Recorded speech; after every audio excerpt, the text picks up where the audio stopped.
साथ मैं हूं कैसद रावल। शामिल करते हैं न्यूज अपडेट। हसन अब्दाल हजारा मोटरवे इंटरचेंज के करीब हादसा कंटेनर के खंभा के साथ टकराने से हुआ। कंटेनर में बैठे 3 अफराद में से एक जहां बाग, 2 शदीद जख्मी।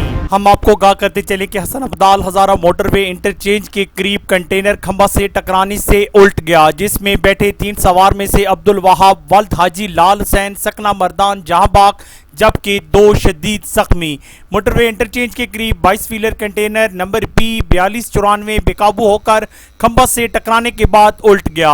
हादसा के नतीजा में तीनों अफराद शदीद जख्मी हो गए। वाक़या की इतला मिलते ही मोटरवे पुलिस और रेस्क्यू 1112 का अमला जाए वकुआ पर पहुंच गया, जहां जख्मियों को तहसील हेडक्वार्टर अस्पताल हसन अब्दाल मुंतकिल किया गया, जहां 2 अफराद की हालत तशवीशनाक देखते हुए रावलपिंडी रेफर कर दिया गया, जबकि अब्दुल वहाब वल्द हाजी लाल जख्मों की ताप न लाते हुए जहां बहाक हो गया। कैमरामैन अवैस खान के साथ कैसद लावर जिदून, शिनासा टीवी, हसन अब्दाल। हम रखते हैं आपको इलाके भर की हर खबर से बाखबर। मजीद बाखबर लेने के लिए हमारे YouTube चैनल सब्सक्राइब करें। सब्सक्राइब के लिए वीडियो के नीचे लिखे सब्सक्राइब पर क्लिक करें और बेल आइकन दबा दें। शिनासा टीवी, आपका अपना टीवी।